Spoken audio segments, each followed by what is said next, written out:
Okay. Hi, Gina. Welcome back for part three. So excited. This has been so much fun. Just for a little recap for anybody who either hasn't listened to part one or two or has, but needs a little brush up, we are really talking about how you can love your work. And like I said in the intro, Gina is a career coach and a spiritual teacher. So she fuses the two together to help you on this journey from, feeling out of alignment on your current path and wanting more. And so we talked about part one. Step one is reconnecting to your creative power. So listen to that episode if that's where you are and what you're ready for. And then step two is her genius, which is helping you find your genius and cultivating that through time. So go back to episode two in part two to hear more about how you might be able to find your own genius and identify with that.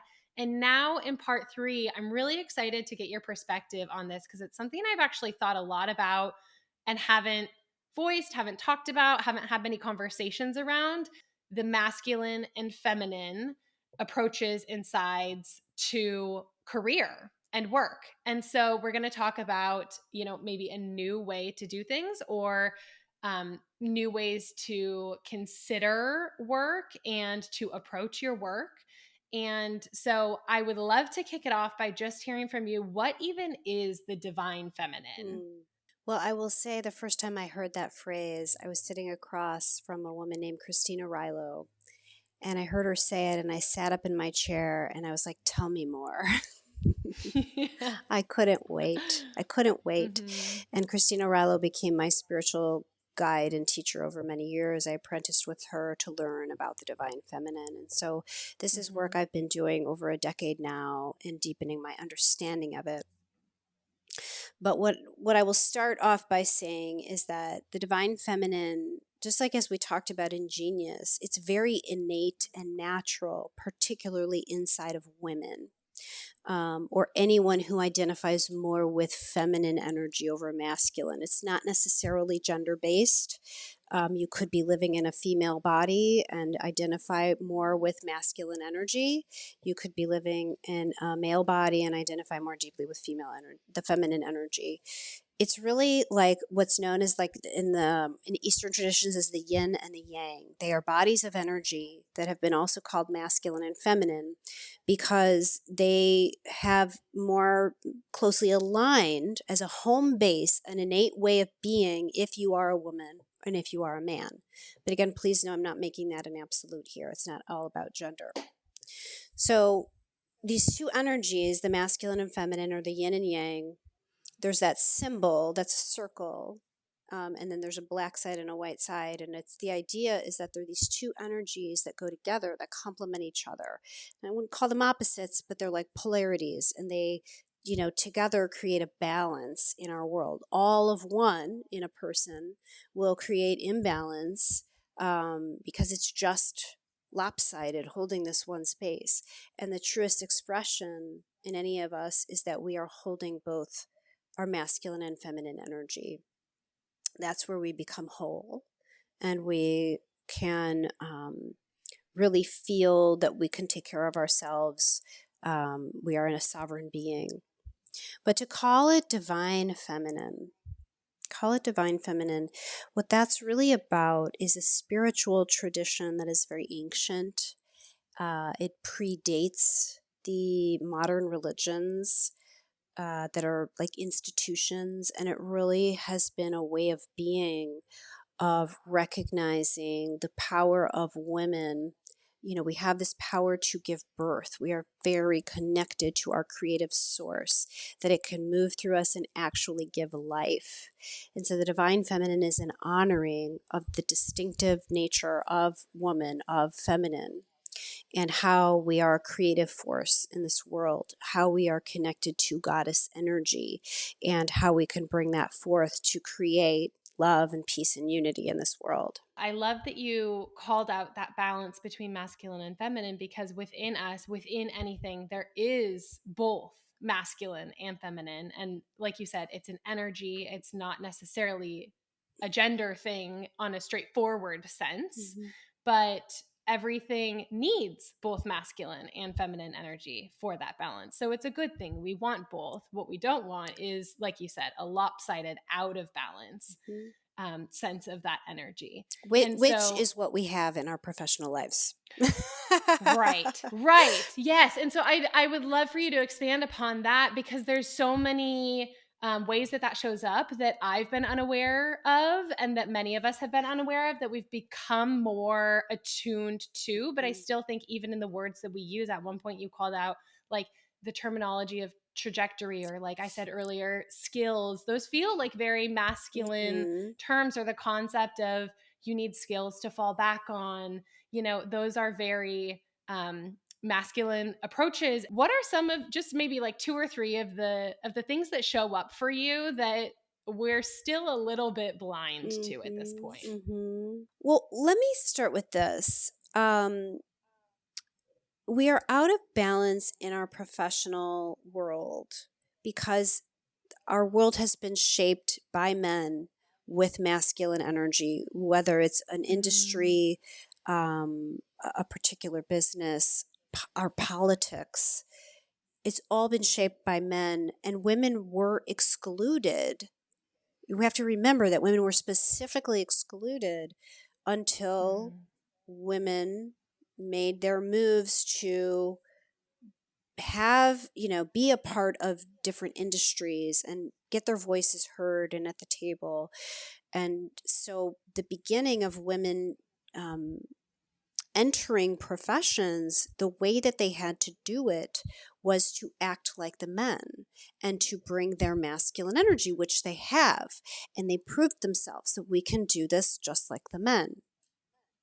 But what I have observed and learned from my own career, and it feels like part of just the wisdom I've been given to share, is that for women, if what is true is our home base is our feminine, if that's true for you, which I would say is true for me, if your home base is the feminine, then if you're spending most of your time in your masculine energy, you're actually underperforming mm, because there is a lot more you're able to create in your home base energy. It's sort of like the idea of genius. What's innate to you is where you're going to really thrive. So it's great that mhm, I thrive in feminine, I grow in feminine, and I need masculine to balance me.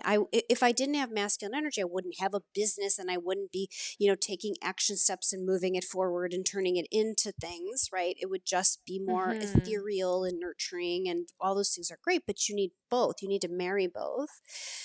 But if I mhm, only was in my masculine, as I pretty much was in my legal career, what that creates is burnout. If you're a woman, for sure, and it's all men are also seeing this burnout because they have to be in their masculine constantly without that balance of a softer, nurturing, hmm, creative, spiritual energy. And so that's one of the effects that so many of us are seeing is burnout. And then the other big clue that the feminine is really needed in professional life is that people are feeling disconnected from purpose. And whether a man or a mhm, woman, it's very common, especially in the Gen Z, is like they want to feel connected to purpose. And the masculine can be just very linear, goal oriented, maybe really excited by making money. Maybe purpose doesn't matter. Like that can happen inside the masculine, but our feminine side wants to be connected to nature and helping others, and if that is not being at all a part of the mix and the balance, we are going to start questioning, well, what's my purpose? Because we're not feeling mhm, connected to it. So, those to me are really big clues, the burnout and the seeking of purpose, that the mhm. feminine is needed to bring balance to our professional lives.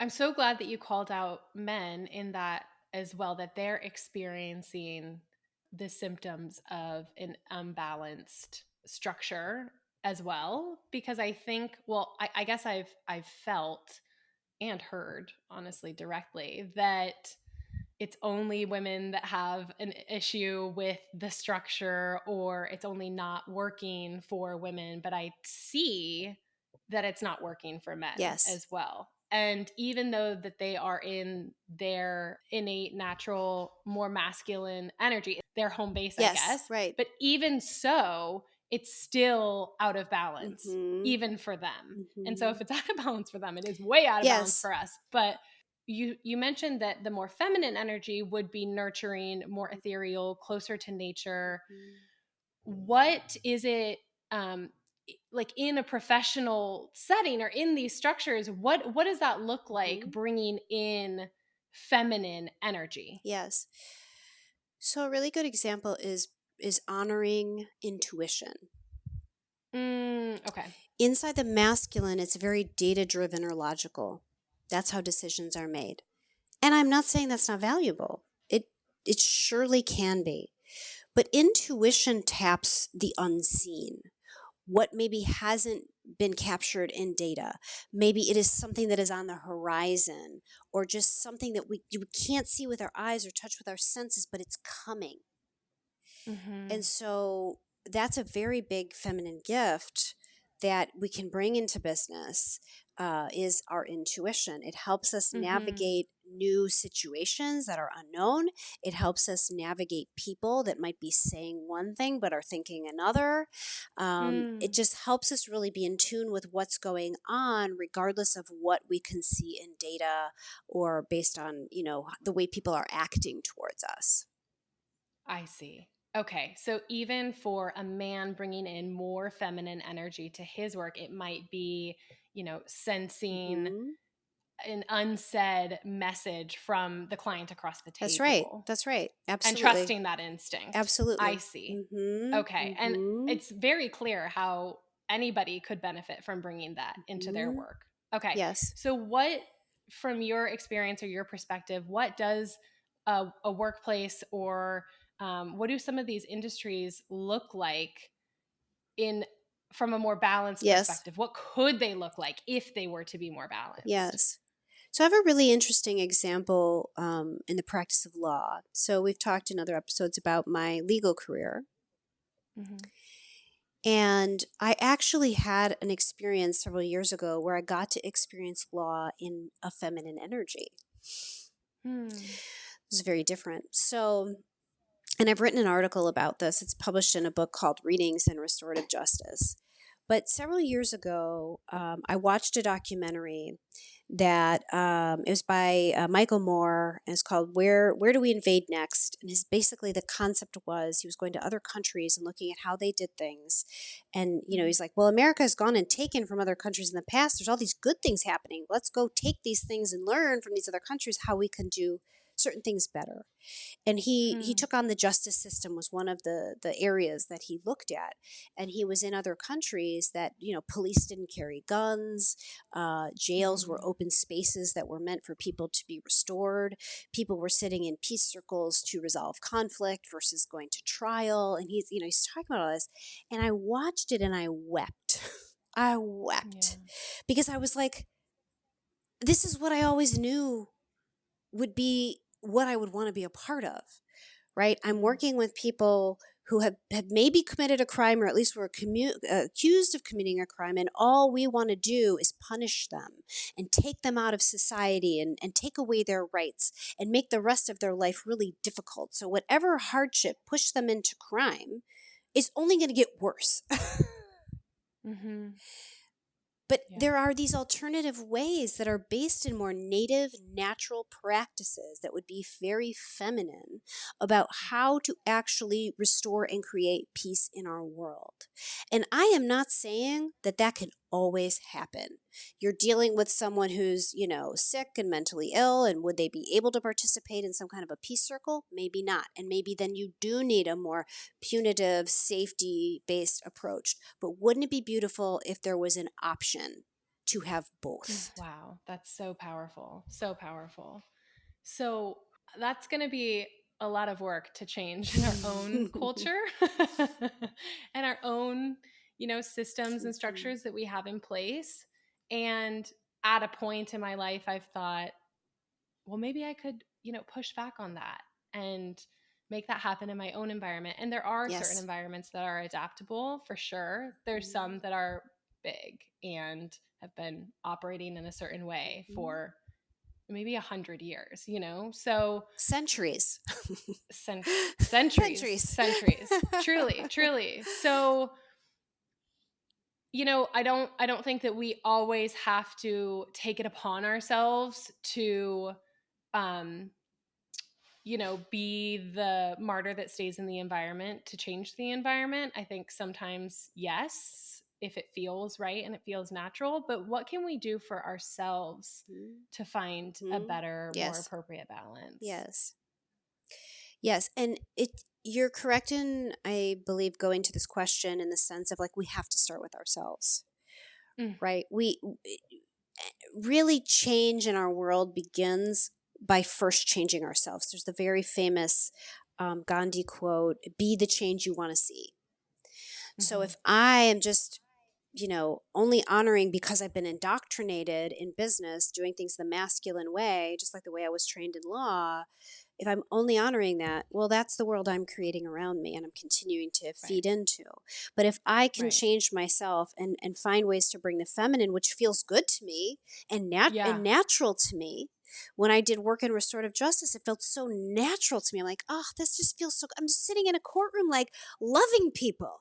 It was Mhm. amazing, Mhm. right? And so just like you create the change in your own self, and you will start to then see that you are attracted to other people that are doing similar things, and then can start to come together, and you can start to create those things in the world. Here in Chicago, Mm. I found out about restorative justice and I immediately took action. I was like, where is this happening? Is this happening anywhere here? I found a woman that became my mentor. She was in her 80s. She'd been doing it for many years. Wow. And then she plugged me in to help me meet people. And I started working on a project to help create a restorative justice court inside of Chicago that had never existed before.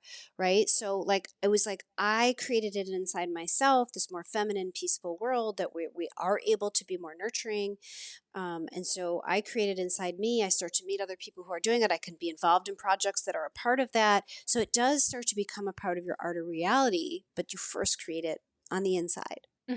Yeah, and even getting to that space where you feel like you're ready to create it on the inside or even start thinking about it for Mhm. yourself.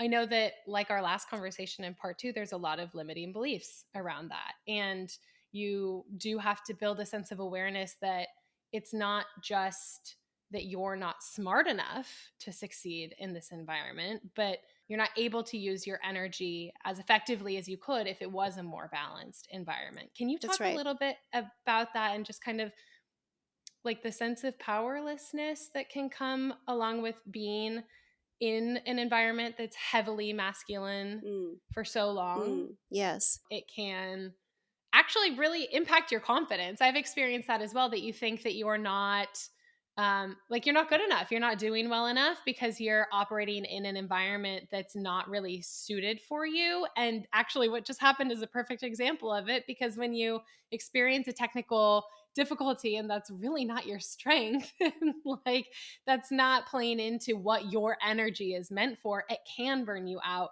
really quickly. yeah. And that doesn't mean you're not capable. That doesn't mean that you're not smart or that you don't add value in other ways. But I just love to hear your thoughts on how over time it can be disempowering to operate in that structure or add upon the limiting beliefs that already exist. Yeah, so if you really thrive inside feminine energy, which you don't know until you play in it more, because if you're playing in your masculine a lot, you may just think that's what's natural. But if your feminine energy is really where you thrive, what you will find is that it is hard to do what is the masculine side. You can do it. It's hard. So let's say, for example, competition versus collaboration. Those would be the polarities of masculine and feminine energy. The masculine enjoys competition. Men are so into sports and, elections are, by competing. Men like to compete with one another. They like to razz one another. Like, it's just such a masculine way of operating, but the feminine loves to be collaborative, right? More like the beehive analogy. Like, we all work together inside harmony. We each share our gifts. We're not trying to outdo someone else. We're wanting to work with someone else. And so if you're in an environment that's very competitive, but what's more natural for you is to be collaborative, that can be very taxing. It can feel like you don't fit in because that's not your mindset to be approaching things in a let's be the best, let's compete, let's beat our Mhm. neighbors, let's beat out that other company. Well, I wouldn't be motivated by that whatsoever.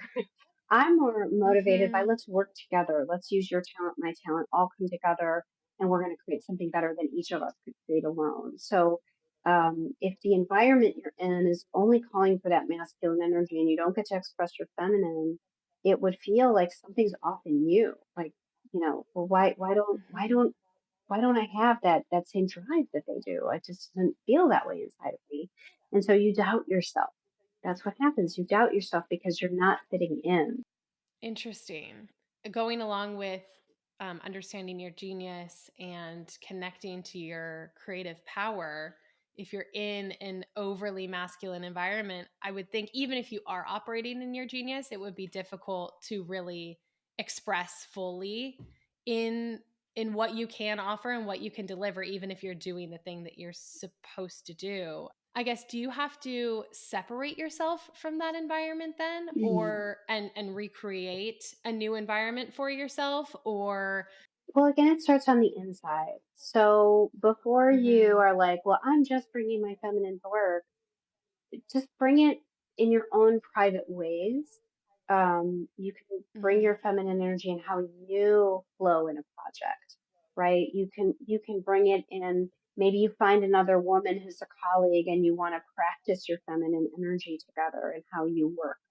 Um, I think those are great ways to start. And so our feminine really involves collaboration, intuition, Mhm. being nurturing, bringing spirituality. These are things that we don't necessarily see in your traditional business, right? So, what could Mhm. that look like? Let's say I have a female colleague, and she's having a hard day. Well, I could bring my nurturing sense by just being someone who holds space and listens to her share what she's struggling with. Because we're very emotional inside of our feminine, which is a power, by the way. Our feelings are guiding us Mhm. about whether things are aligned or misaligned. Um, and so I could work with a female colleague and listen to her and hold space and be nurturing. And she's going to heal out of that. She's going to really resolve that issue by having the opportunity to be listened to, right? So there we've created inside the feminine. As opposed to, Mhm. let's say, if I were to approach helping her in the masculine, what would I do? Well, I would try to fix and solve her problem. Isn't Yeah. this the thing that women get so frustrated with? I'm like, no, I just needed you to Yeah. listen to me. I didn't need you to tell me what to do. Right? That's a really prime example is just sharing that nurturing Yeah. feminine, energy. It's very healing. And men need this too. There's some really interesting statistics coming out about how the happiest people in the world are single women. And I think it's like number two are married men. And it's like, well, wait, why isn't there a match here between married men and Yeah. married women? And there's just something about how men really need women to help them emotionally because they don't have those Mhm. outlets among other men, and so we all need it, but it's really the women who know how to naturally do this, to be nurturing, to be listening, to hold space for other people, and so we can begin to practice it in our own safe spaces first, and then we can start to bring courage to invite it into other spaces in our professional life. Okay. And since you are such an amazing example of this and you've experienced the ultra masculine environment and structures in your past career, how do you balance the two in your work today? Mm, Because obviously the masculine has to get done, like we yeah. just dealt with some technology issues and running a business. Mhm. But even though some of those things can be frustrating, how do you balance the two in a way that feels good? Yes, yes. Well, I am way on the other side of this. Like it's so integrated in how I do things. So I'll kind of just give you an example of like Hmm. a typical day for me and how I might work. Um, Yeah. I would say I have two female colleagues that I'm in touch with probably every day or every other day. And it's very nurturing spaces. Like, what's going on? How are you? Do you need prayer? Do you want to set intentions? Can I just vent something to you? Right? Like, there's this very nurturing energy that we are exchanging among each other in our professional lives. So never am I sitting here like feeling frustrated and alone. I can always send a text or receive that support that I need. Mhm. So there's that. That's very feminine. Um, I pray a lot in terms of how I work, and it's just spirituality is very feminine. That's our divine connection, and utilizing that in how we create in the world and how we move forward. So before a meeting, if it's someone that I'm in spiritual connection with, like these women I mentioned, we pray before our meetings together. If it's somebody that doesn't feel appropriate with, I would maybe say a prayer before that meeting, just by myself. And Mm. so the prayer is helping to shape the experience by me putting my intentions out and my desires out. But it's feminine because I'm tapping into something that's a higher truth. So I'm actually Mhm. receiving that information and then Mhm. just sharing it out. And so the feminine it's about receptivity. That's why intuition is such a big piece. I see. I really lean into and listen to my intuition in terms of projects. I may really want to do something, but my intuition says it's not the right time. Or my intuition Mhm. says to reach out to this person. So those are a lot of the feminine ways that I work, but infusing the masculine, masculine is what gives structure. So you and I Mhm. scheduled a time to meet to record a podcast. Like there's scheduling. You sent me some Yeah. questions in advance. Now you're going to go do the technology piece of this. And so once you Mhm. share with me, it's published. Now what am I going to do? I'm gonna write a social media post and now taking Mhm. action to Yeah. fulfill on a goal, which is to now go out and share this information with others. So that becomes that more active energy of this is why they go together. The feminine is very visionary, nurturing, holds something. And then the masculine is like, okay, now I will go and actually bring that into the world. Like you can think of like a soldier, like men, like men like really love to go do things. They love a goal and they want to achieve it. So, when I'm in my masculine energy, I'm connected to a goal and I want to achieve it and I want to, bring something into fruition in the world. So my work life Yeah. is a balance of the two for sure. I mean, I have a business. Yeah. If I was just a spiritual teacher and there was, no financial connection to it in any way, maybe I wouldn't have to use masculine energy, but I do use quite a bit of masculine energy. Yeah, I love the way that you just described. You can use your feminine energy to receive clearer information Mhm. because oftentimes when I think of masculine versus again, I'm even saying verse, it's not necessarily verse, it's in balance Mhm. with feminine energy in the workplace. I think that the feminine energy is less structured, more in flow, but I hadn't thought of it in context to the way that you receive information and even instruction of who to talk to Mhm. next, what to do Mhm. next, what's the better use of your time and your effort and your energy. And they really go hand in hand in that way because if it was more masculine dominant, you might be pursuing all 100 people in a certain market, Mhm. let's say. But if Mhm. you're balancing it with your feminine energy, Mhm. you can narrow that list Yes. of 100 people to reach out to 15 Yes. people that make sense, Yes. that are going to be more aligned. And in that approach, it's actually far more productive. Mhm. And initially, I had been looking at it as productivity comes from the masculine because it keeps moving you forward and taking action and forcing structure. And so I had kind of put productivity in the bucket of masculine Yes. energy, but it really that you need the feminine to accomplish that and to do it right, to use your energy Mhm. effectively. Mhm. Exactly. That's really interesting. Yes, it's like they Okay. really do Yeah. complement each other and go together. But Yes. again, this is where our world Yeah. has gotten so out of balance where it's like just about productivity. It's just about results. Just Yes. about the money. It's just about what happened today. I don't care what happened yesterday or how long, it's like that's Mhm. where we're out of balance is that it's only focused on the masculine. And so my work has Right. been so much about like go back to balance with the feminine and then we're going to find more harmony and peace in our world where we're just out of balance right now. Right. Right. And because we live in such a numbers and data driven masculine world, more is considered better, Mm. which isn't necessarily the case with the feminine. Mhm. And so I would imagine, I felt this myself, that it could be a little bit scary to take a more feminine approach Mm. because it's potentially not as rewarded. And so have Mm. you dealt with that in, conversations with your clients? Yeah, I feel like there's two sides here. There's what you're saying, which is our feminine maybe guides us to something that is smaller, more quaint. Let's say if that's where we feel called. The masculine is a bit obsessed with size, Yeah. right? Fair, Yes. bigger, grow it, make more money, right? And Mhm. I would say the feminine is probably more truly innately connected to community and what's right here and right now, Mhm. right? So Mhm. do I need to make my business global? No. Now that doesn't mean I couldn't and it wouldn't be an expression from me.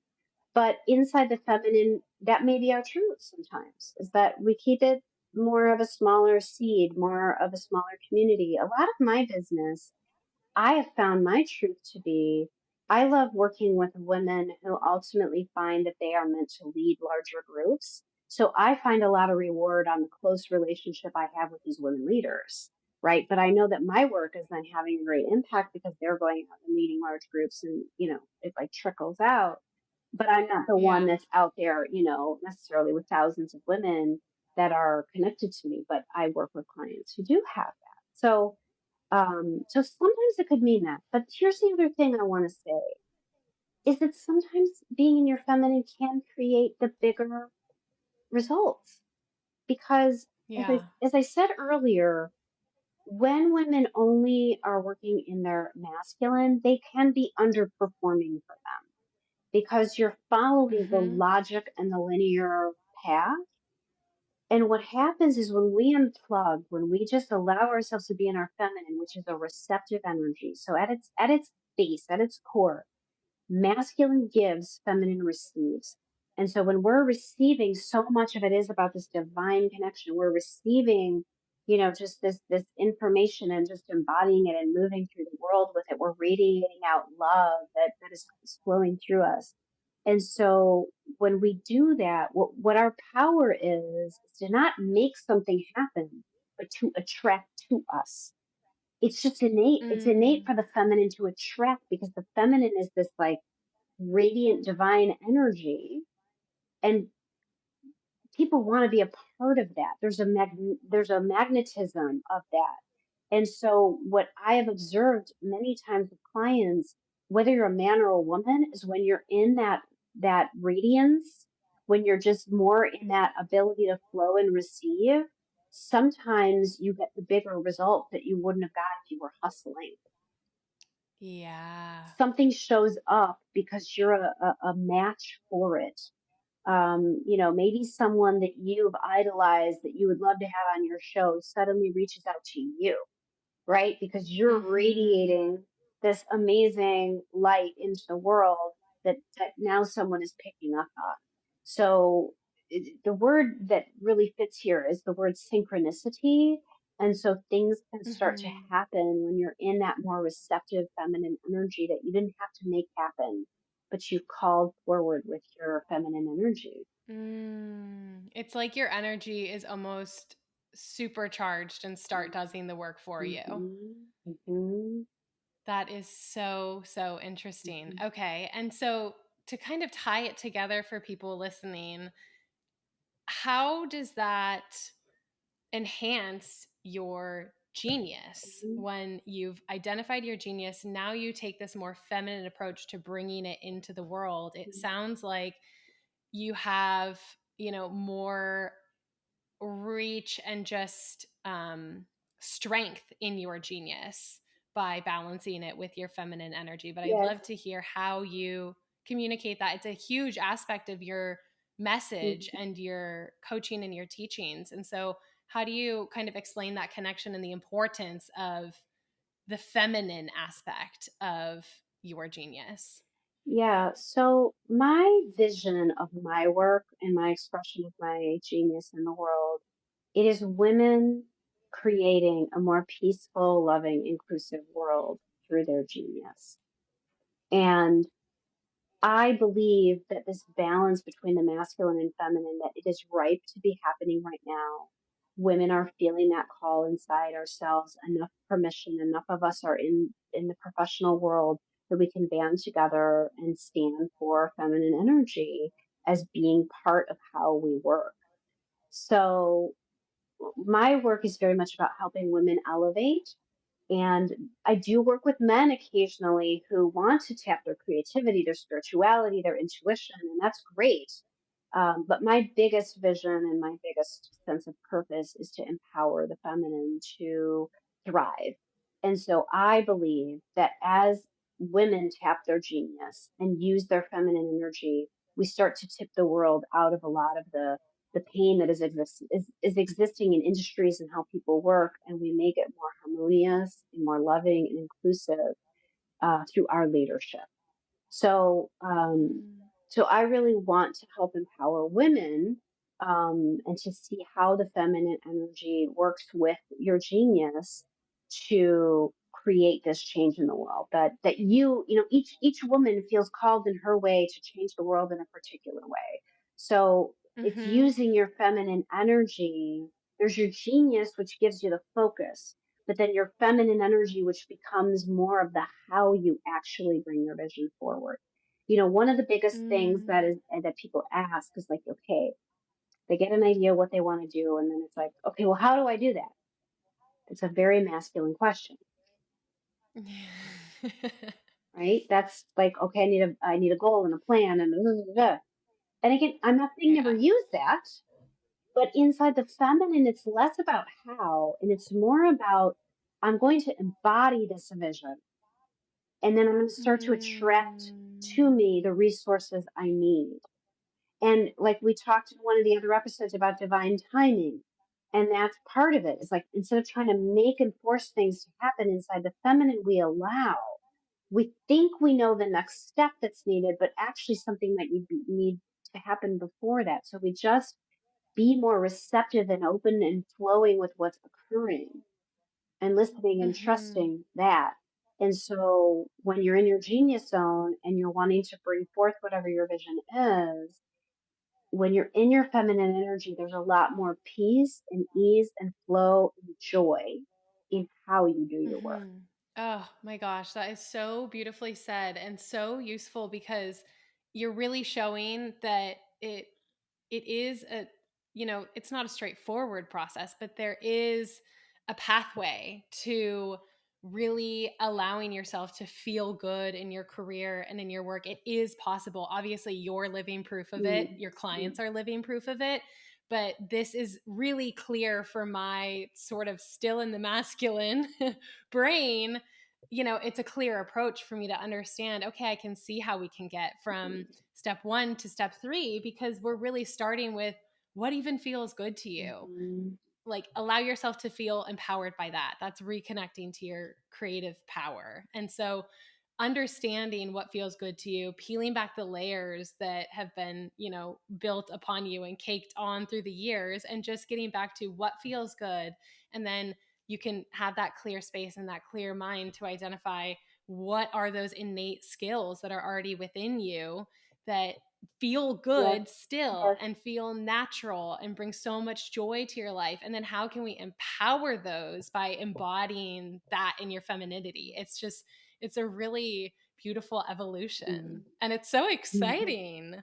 Thank you so much, Gina, for all of your time and really breaking this down into 3 different episodes so we can clearly understand how this could be possible for us and how we could start to open our mind Mm, to a new way of working and living our mhm. lives. And ultimately, all I care about is that people feel better in their Yeah. lives. I want people to feel more natural in their lives. I want to feel more ease in my own life. And I want all of us to feel ease in our own lives. Well, look at you. That you just put a prayer out into the world. That's what it looks like. Oh, I love Mhm. that. That is my hope for everybody listening. And I do Mhm. believe that it's possible. So thank you for showing us the way and being a guide in that. Yes, and you just Yeah. guided us. Like that's the biggest thing to leave everybody with is if there's anything here that you say, "Ooh, I want more of that. That feels so good." Yeah. Just start to speak it. You know, I'm Yeah. creating with my feminine energy. I'm learning to create with my feminine energy. I'm tuning into my genius. I want to do what feels good in the world to contribute. Like just speaking it and saying it and holding that in your inside of yourself. That's the beginning. That's how the change get started. Yes. Hmm. Hmm. Yes. Yes. Thank you. So where can everybody find you if they wanted to work with you or start, understanding more about your teachings and getting the repetition of these ideas? Yeah. So my website is ginamaratta.com, GINAMAROTTA.com. I have lovely free resources on there. I really encourage people to explore. Also, in addition to my website, is the Insight Timer app where I'm a teacher. It's a meditation app. It's free. They do have a paid subscription option, but you don't need it to access my meditations and prayers on there, and they're all practices that are designed to help on this path that we've been talking about in this series. If you do go to my website, I would subscribe to my newsletter. That's where I send announcements about my coaching programs, my upcoming events, and I am doing a series of events in Chicago in 2024. There'll be one in April, June, and September. So for women, if you're wanting to come together in community and be with other women who are growing inside their feminine energy and their genius, if you want private coaching, that is something that's always available. You can learn more about that on my website. So lots of ways we can be connected, and I'm excited to be of service to your audience in whatever way I can. Hmm. Amazing. Amazing. Thank you so much, Gina. I'm so grateful for your time. Thank you. One last thing before you go. It would mean the absolute world to me if you could tap those cute 5 little stars wherever you're listening. If you just click the show's name on your screen right now, it'll take you to the show's page where you can rate and review with your thoughts. And it is a tremendous deal in the charts so that more people can join this community. I am so grateful.